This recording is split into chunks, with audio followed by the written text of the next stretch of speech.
Welcome back. Colon cancer is the second leading cause of death from cancer in men and the third leading cause of death from cancer in women. Very troubling stats. Joining us now with some simple tips for prevention is our resident naturopathic doctor, Olivia Rose. Thank you so much for coming in.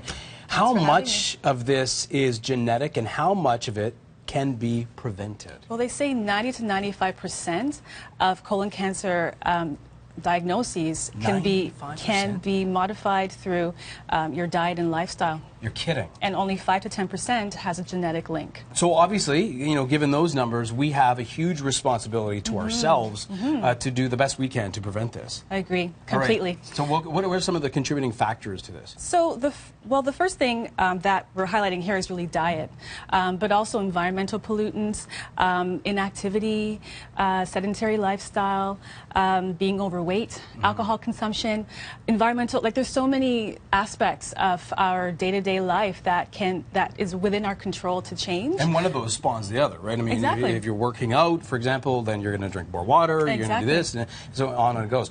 You have a number of things. I want to make sure we get through as much as we possibly can in terms of what we can do to help ourselves. So one of the first things we don't want to do is consume too much red meat and processed meat, so luncheon meat. So there is a direct link between processed meat and red meat in general and colon cancer risk. Okay. Now, the other hand of it, you want to eat more fruits and vegetables, and you want to eat the vegetables raw whenever you can. That's just good advice for everything, though. For everything, because the specific nutrients that we know help to prevent colon cancer you're going to find them in the raw vegetables. Some of the other good foods that you want to highlight. Yeah, and then the other thing I want to highlight is that the vegetable group you want to focus on are the onion family. So the scallions, the leeks, the garlic, the stuff you don't like. I know. I got to get over this one.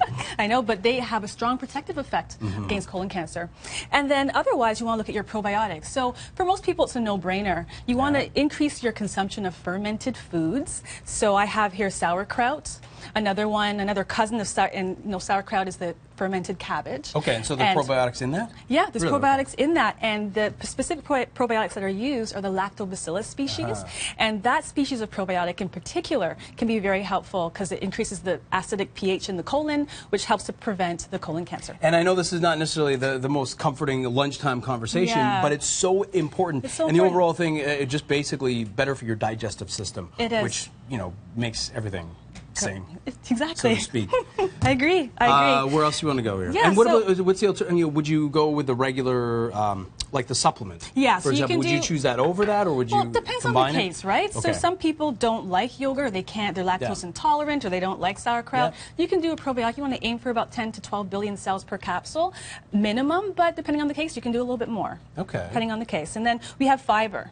So fiber is important, and if you're not getting enough fiber, there's easy ways to get fiber in your diet. So hemp seeds, chia seeds, have oatmeal. But the important thing about fiber is not just about keeping your bowel movements regular, but the fiber is food for the good bacteria. So in order to keep the good bacteria in your gut alive and thriving, you need to make sure you're having enough fiber to sustain that. What's this?